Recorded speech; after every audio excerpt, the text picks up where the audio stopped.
The Tom Woods Show, episode 715. Prepare to set fire to the index card of allowable opinion. Your daily dose of liberty education starts here. The Tom Woods Show. Folks, one of the first things you figure out when you become a libertarian is that all the U.S. presidents your teachers told you were great were terrible.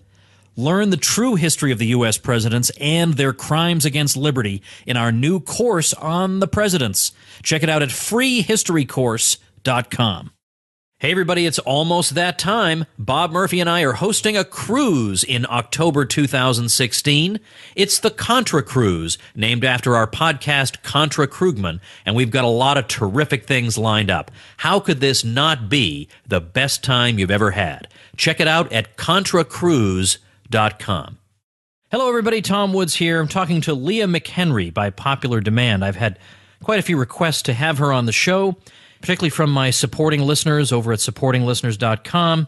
She is an independent musician and also a libertarian. In fact, I think I first saw her over on Anarchast, which is the program that Jeff Berwick hosts. So I thought I'd have her come on and talk about her story. I mean, it's great. It's an interesting thing about how somebody in the internet age is able to build a career, is able to create a following out of nothing, really out of nothing, starting at ground zero and building from there thanks to the different ways you can get your message out, and in this case, get your music out through the internet. So it's an interesting story.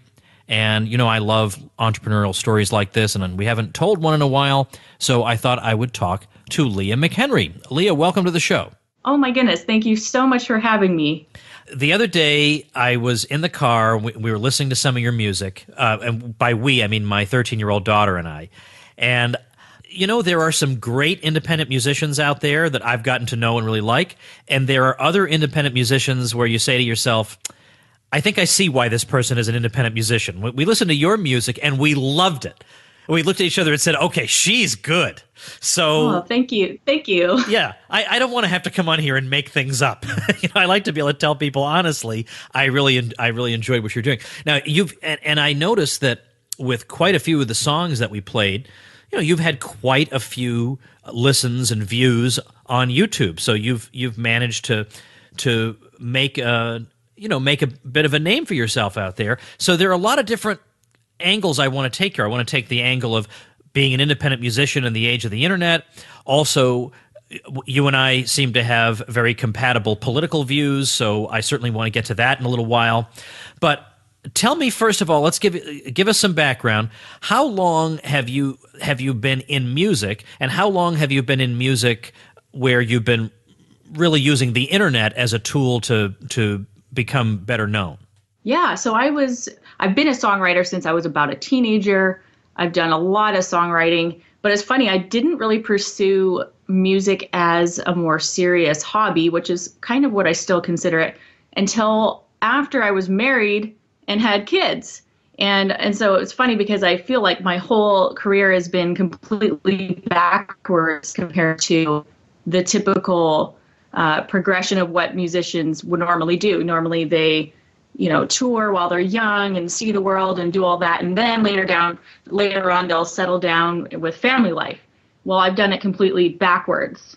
And so I just think, that even I still pinch myself the fact that anything has even come of it. Like, it's amazing to me. Well, tell us a little bit something about what your music is like. Assume you're talking to people who are unfamiliar with you. How would you describe it? So my fans coined the term the metal Enya. And so I think that really summarizes the genre nicely, where it's like Lord of the Rings fantasy inspired stuff combined with some of the elements of rock and heavy metal, and creates kind of an ethereal metal experience. Now, when you say metal, though, and you say there are some aspects of metal, you don't mean what a lot of people often associate with metal, which is the growling voice. Right. So yeah, these days, so within any genre, you have a lot of subgenres and even subgenres below that. And so metal, just like you would say country music, it can take on all different kinds of forms. So when I say metal, I'm just talking mostly about adding the guitar and drum aspect of it. And my vocals are completely the opposite of what you would find in a lot of heavy metal, which is, my vocals are very ethereal, very feminine, very angelic style. And so I'm combining that world with some of those aspects of heavy metal. So just my favorite parts, I'm putting them together. So how much music have you produced that you've released to the public? I've done 2 full-length albums, and I've done 1 EP and a few singles. Okay, and have you just finished something? Are you working on something now? What stage are you at? I'm in the writing stages of possibly my next album. I definitely plan on continuing what I've been doing. But because I have such a busy family life, I don't know if you knew I have 5 kids, all under the ages of 10. So because of that, I chip away at things. And so because we've got lots of other stuff, lots of life happening. So, I work on it as I can, and my fans are very understanding and they love it. Well, I have 5 children as well, ages 13 and under. And we had 3 under 3 at one point, and all 3 of them were in diapers at the same time. So I've been there. I think we can share a lot of stories in that regard. All right, so that again makes you unique. I mean, you already said that you followed the career a bit in reverse, compared to how most musicians would. So, and you have a fan base that understands. You have 5 children. Now, typically, when you record an album, I mean, you've got to reserve a studio somewhere, and you've got to just go out there and bang it out as quickly as possible because you're being charged per hour to use the studio. Like, isn't that right? How do you make all that work? I mean, in other words, you can't just sneak away for an hour here and there. Yeah, well, actually, I do a lot of it at home. And in fact, my last album was a kind of an international collaboration. I had players in Europe, and my mixer was in Germany, and I had a player in Holland, and just people all over. And so a lot of the writing we did at home, a lot of the pre-production. And then by the time you go into the studio, actually the drums were recorded in Germany, so I wasn't even there. And I personally went into a local studio here to record all my vocals. And for that, it was like three or 4 days of just actually, and I was like 7 or 8 months pregnant with my 5th baby when I did that too. So at that point, my husband took over the household. He's awesome with our kids. I just love him. And so I had his support that way. So I could just go in and really do my best job in the studio. So now here's the big question. Being an independent musician in this day and age, I can think of ways in which that, today is a great time to be an independent musician because even if you get locked out by big labels, big deal. I mean, you have your own channels to reach people, but at the same time, on the other hand, the trouble with that is the supply has multiplied precisely because everybody knows they have YouTube and they have other ways of delivering their material. So the competition is more intense. So is it a mixed bag, the internet, or is it just overwhelmingly positive? I am a huge fan of the internet for musicians right now. In this age where everybody says the music business is dead and all of that, I couldn't disagree more. I really believe that, yes, there is more competition, but all that does is really help the cream will always rise to the top. And there's a couple of things with that, though.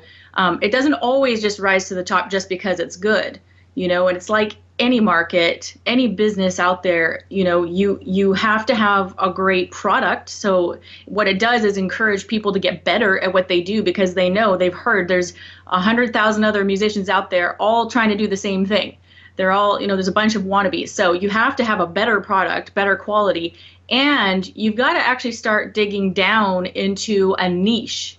And just like a lot of other businesses do, you have to, hone in on a very specific target audience.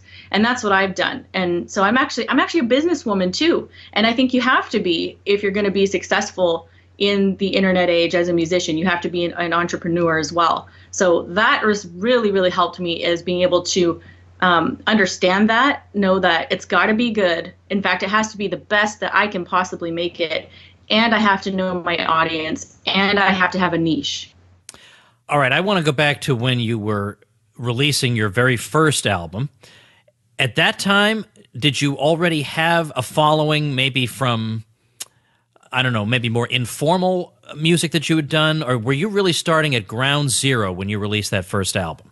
It was totally ground zero. I mean, I I put my music up on YouTube and hoped for the best. That was my marketing strategy. That was just what I was going to ask you. So then what? Then what happened? So here's what happened.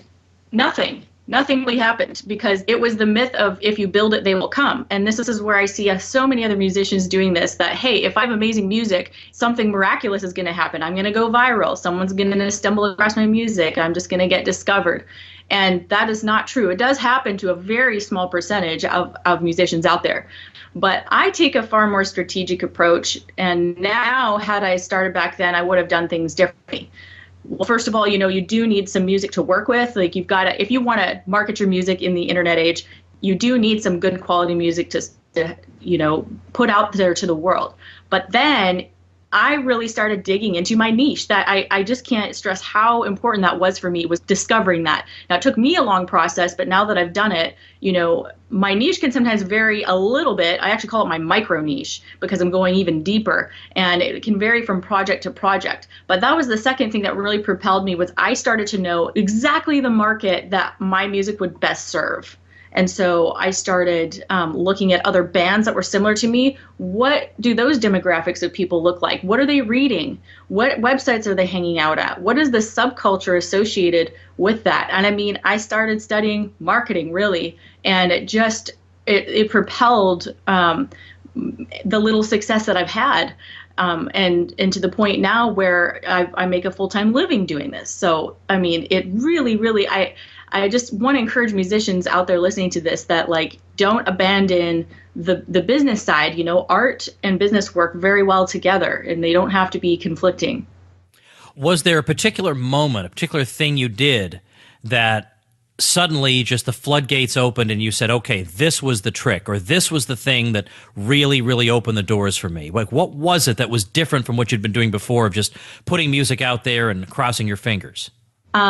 There's definitely some layers to that, because I started studying a lot. I started studying a lot of business. I started studying a lot of marketing and things that were working in internet marketing. And I started translating that into what I was doing with music. And so one of the things I would say has been absolutely life-changing for me was not putting music up on YouTube. It wasn't building Facebook and all these social media platforms. In fact, I probably don't do enough of that. But what was really a turning point for me was building my email list. I mean, you would think, how boring is that? But I'm telling you, just like a lot of other businesses out there will tell you, that the size of their email list directly correlates to how much money they'll make. And it's still true. Email isn't going anywhere. And so the fact of the matter is that anything could happen to one of these social platforms, and you don't own those platforms. You don't own your page on YouTube. You don't own your page on Facebook. You could get hacked. They can do anything. A private website is a private business, and you could get shut down. You could get hacked. So the bottom line is, the only thing you really have is your email list. That's the only thing you can directly control, and they can't take that away from you. And so now I've really shifted my focus to doing that one thing. And there's a number of ways I do it, but that has really transformed everything, because when I went to go do my last crowdfunding campaign, I raised over $27,000 with just basically my email list and some social media. That was it. I was going to ask you that, because on my smartphone here, I knew I had seen that, and yeah, I just called it up. You did an Indiegogo campaign that was, as you say, more than funded. It went over the amount that you were even asking for, and I was curious to know how you did that. I'm so glad you said that thing about the email list, because I wonder if my listeners' eyes glaze over when I talk about stuff like this from time to time. That really is the key. Is building that, learning how to build a list, first of all, because a lot of people don't want to give you their email addresses. You got to give them a reason to do that. And then once you have that list, you have to know what to do with it. It's not enough just to have a bunch of names. Now what do you do? So let me ask you, how do you build a list? You don't just put a little form on your website that says, join my newsletter for updates. Do you give them a free song, or what do they get? Yeah, so there's a number of ways you can do it, but basically what I teach, and I don't know if you knew this, but I teach other musicians to do what I'm doing right now. And there's a few ways, and one is everything you do on social media should all be driving people to your email. That should be the one call to action that you always have. And that can change from time to time, but that's really the one action I'm encouraging right now is joining the email list. And that's where you really want to build relationship. People are tired of being spammed in their inbox. What they want is an experience. And so my job as a musician is to give them that experience. And part of this is knowing my niche, because I know that my music is all about escapism. And that when they listen to my songs, when they look at the photos and all that, they're looking for a certain kind of experience. And that is going to vary from genre to genre. But generally, people listen to music to feel better and to stop thinking about their stressful day. And so I have to create that kind of relationship through email. I tell them about myself. I tell them my life. I'm open and honest about who I am. They know I have kids, and I used to shy away from that stuff before. I thought, well, that's not very cool. And now I realize, that very thing that kind of made me feel shy is the one thing I really need to incorporate into who I am, because in this internet environment, people just want transparency. They want to know who you really are. They want you to be authentic. And so I incorporate that into my email strategy, into my social media. But building relationship and community and actually culture is really what has given me any success at all. Now, this crowdfunding, was that for your second album? It was for my latest album. So yeah, my second full length. That's right. All right. So by that point, you had built up a following, and you thought to yourself, I've seen a lot of people use crowdfunding, and by the way, we've all seen very worthy projects fail to meet the goal. And we've seen completely frivolous projects way more than meet the goal. So no matter how good you feel about what you're doing, you have to enter that with a little bit of hesitation. Mm-hmm. So when you clicked to start that thing going, did you have any expectation in your mind, or fear, or hope, or what were you thinking? That one campaign was a total act of faith on my part, and I've learned so much since then.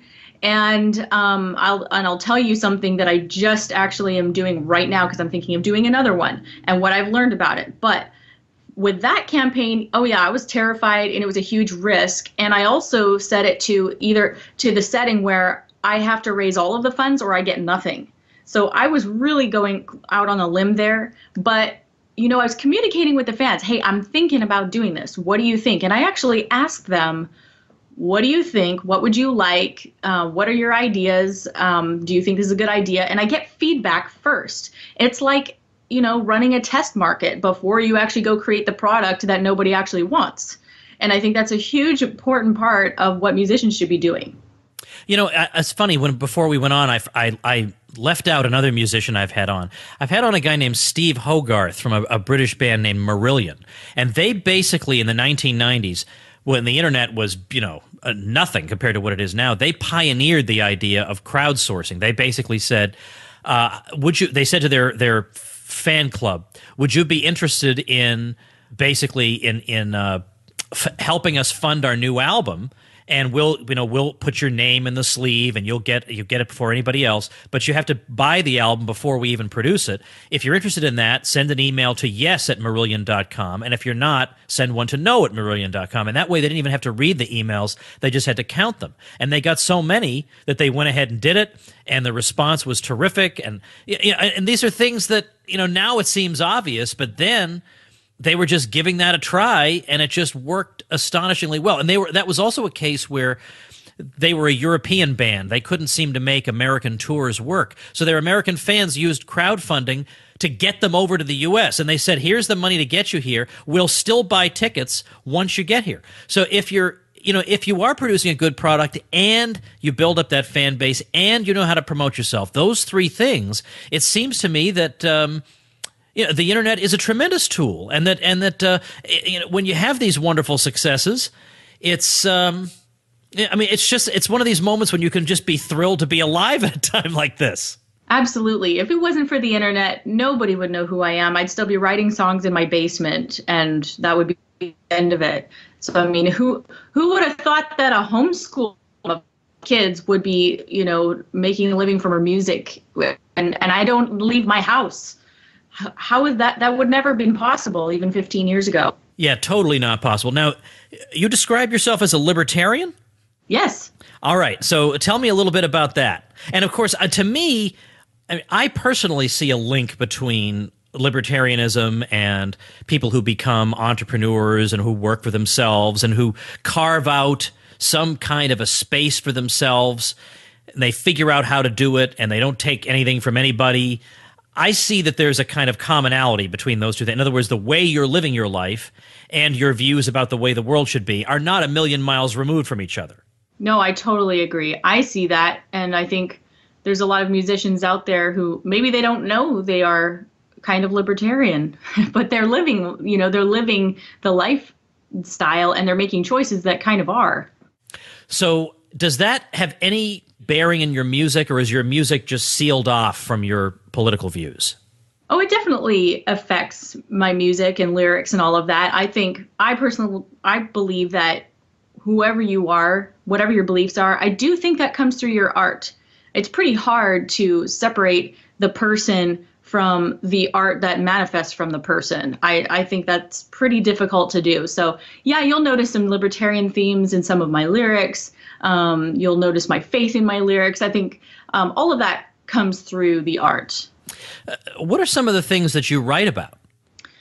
A lot of times, I'm just going to a different place. I'm escaping from diaper land in my world. And so I'll go to my imagination. I'll get inspired. I'll do research on places or historical events. And I kind of use that as a springboard for lyrics. And so, yeah, I'll write about fantasy themes. On my last album, there was a couple of songs that were inspired by the Narnia series that I was reading reading to my kids at the time. We were going through that series. So just some of the visual pictures that I get will inspire a whole song. But it's not necessarily directly about the books or directly about a character, but it just inspires me beyond my normal, homework and washing dishes type of life.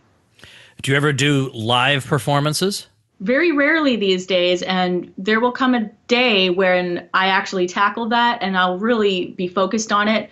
But, I have to have priorities. And so right now my family and young kids are priority. So I've decided to purposefully just be a recording artist at this time. And I will embrace that one of these days. All right. I think everybody acknowledges and respects that. It makes sense in your situation. Tell me about, let's say I'm an independent musician and I'm just doing it all wrong. I'm putting my music up on YouTube and I'm disappointed that I have only 10 views. What are two pieces of advice you would give me? What are two, and not too abstract, specific action steps that I can take? I think, assuming that you're talented and assuming that you've got a good product, you need a marketing strategy. You need a plan. And like the very first thing I tell my students is they do need to be focused on discovering what their micro niche is, because until you can figure that out, it's going to be really hard to do any kind of promotion to the right kind of people. As I said, you can have a great product. You have amazingly talented music, but if you don't know your audience, you're not going to be able to connect those two things. So you could put your music up on YouTube, but there's a thing on YouTube called tags, right? Where you can tag your video with certain keywords. So one of the things that I do, and this is a tip that I teach, is you've got to know the keywords that your fans are actually searching for up in the YouTube search bar, right? Because YouTube is actually the second biggest search engine to Google. So people are looking for things actively every single day. So you need to know, what are they searching for that will rank my video at the top? And so you've got to know that. And until you know your micro niche of what they're actually searching for in a very specific terms, your music is just going to get buried. So that's a really big one to know. And the second one is direct all traffic to your email. You've got to start building that email list, building relationships with people. And there's all kinds of nuances in these things, but that's as simple and basic as it gets. It's not hard to do, but it does take time and effort to get all those things in place, and of course experimenting a little bit. So YouTube ranking and knowing how to tag, knowing your micro niche, and building your email list. Now, if somebody is brand new to your music, is there something you'd want them to hear first that you think is the best or most accessible to a newbie? Where do you direct people who are listening to you for the first time? Actually, all my music is up for free streaming on leahmchenry.com. And so they can browse all my albums and singles there. And I have options to purchase, options to donate, different amounts. And so, yeah, I'm kind of experimenting with that. But it's all there, and you can definitely browse through it. All right. Well, how about this? Is there a particular, have you noticed there's a fan favorite among your songs? I know that they like one of my latest singles. Okay, so if I had to choose from my last album, there's a song called This Present Darkness, and there's a lyric video for that one, and that's on leahmchenry.com. This Present Darkness, it's from the album Kings and Queens. I'd say from my EP Otherworld, which is really popular in Europe, the song The Northern Edge is one of the most popular songs on that EP. And then from Of Earth and Angels, my first debut album, Old World is one of the most popular songs on that one. So the website is Leah McHenry. I want to make sure people know that that's LeahMchenry.com. Of course, I'll link to it at tomwoods.com/715, this being episode number 715. Let's see, how else? Oh, yeah. Now, when you said homeschooling, do you mean you yourself were homeschooled, or your own children are homeschooled, or both? We homeschool our 5 kids. So that is, you must be extremely busy. I am. That's why I don't tour. Yeah, exactly. I was just wondering if maybe in the local area or whatever you did that from time to time. But so you homeschool them, and you're in Canada. Mm-hmm. I'm curious to know, I don't know anything about Canada and homeschooling, but my instincts would be that it's a little tougher. There would be more hoops to jump through in Canada than in the U.S., or am I wrong about that? Actually, it's quite shocking. Here in BC, we have some of the most open homeschool laws that exist. Like, we actually have a ton of freedom. So basically, all we have to do is register with a school here, just saying, acknowledging the fact that, and it could be any school, it could be a private school, you can just acknowledging that, yes, we are educating our kids, and that's it. Total hands off. And we have complete 100%, have to report a number of days of attendance or anything like that. So it's actually incredibly, and I hope it stays this way, incredibly free. And there are government programs as well that support distance learning. But, I'm shocked at how much freedom we actually have here in BC. Now, the other provinces, they vary a little bit. And there was some attempts in Alberta to really start cracking down and regulating homeschool stuff. But there was enough homeschoolers that rallied against that it didn't work. So we're thankful for that. Well, that's great. Now, I know this is sort of a personal question, but I can't help asking. In deciding to homeschool your kids, what were the main 1 or 2 motivating factors? I'd say one of the main reasons was the realization, and this happened actually while my firstborn was still a baby. We just happened to hear some sermons and lectures on this that really opened our eyes to the fact that education is actually a parental responsibility. It's not the role of the government to educate. And that opened our eyes when we realized that. I mean, it completely affected every decision we made from there on out. So learning what proper roles are and why, and what is the standard for that, and who says, and pros and cons of all of that, that informed our choices from there on. So from the time, our son was a baby, we considered, hey, we're homeschoolers. Well, very interesting. And yeah, it is funny how sometimes you can just get a raw insight like that and realize, hey, wait a minute, if I really absorb and internalize this insight, it really is going to affect the way I have to live my life, and that includes the way my own children are educated. Well, I'm thrilled for your success, and I think you have such a unique story, and you're right that letting people know who you actually are is actually something they want, and it's unique. It's not some phony baloney manufactured product, but it's a real person. So it sounds to me like you're going about it exactly in the right way, and I have no advice to give you because you already know what to do. So all I can say is thanks for your time and best of luck, and I'm going to try to drive you some traffic over at leahmchenry.com. Oh, thank you so much. And I'm also would just love to add too that if there's other musicians out there who are wanting to do what I've done, I mean, I've been very strategic in this whole process and building a fan base to where my husband was able to quit his construction job, and we're doing this together. My music business, that's what we do now. And so now we're both working from home and we're with our kids all the time. It's amazing. And I never thought that would be possible in the internet age, but it is. So if anybody is wanting to be encouraged, I do have some free trainings over on our website at savvymusicianacademy.com. And I also have a free webinar where I dig into the specific 5 ways that I actually have created multiple streams of income for music. And that is at explodeyourfanbase.com. All right, we're going to put all those links up at tomwoods.com/715. So check those out there and pay Leah a visit. And Leah, thanks again for your time today.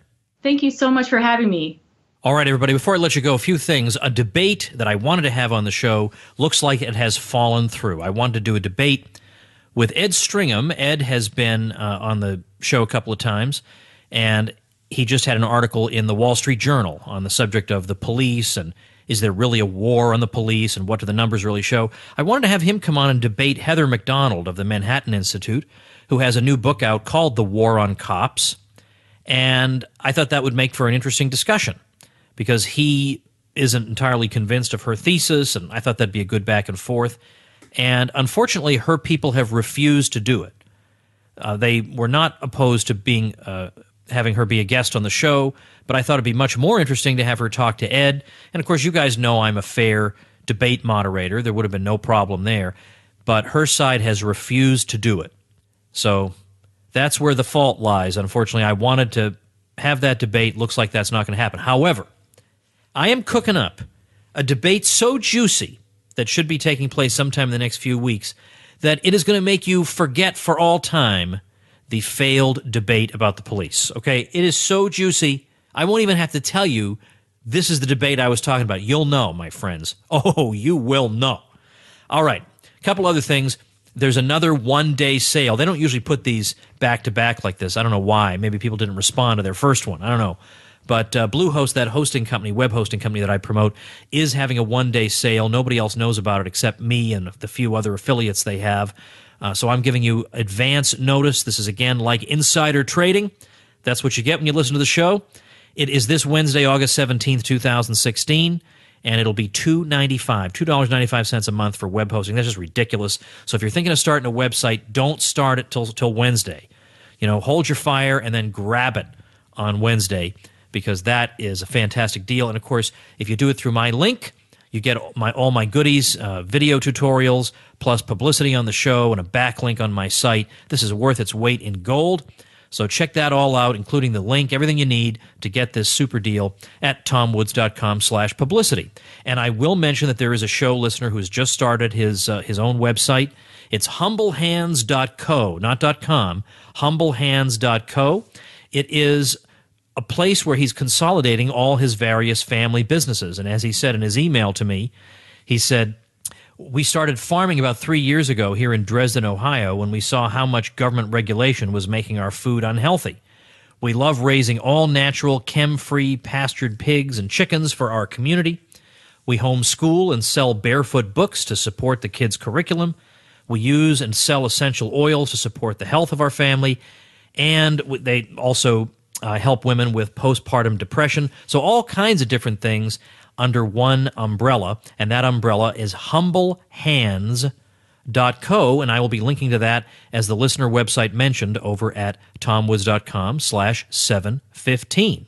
So again, if you'd like this kind of shout-out for a site you have not yet started yet, check out tomwoods.com/publicity to get all the details of how to do that. All right, that's it for today. See you tomorrow. Become a smarter libertarian in just 30 minutes a day. Visit tomwoods.com to subscribe to the show for free, and we'll see you next time.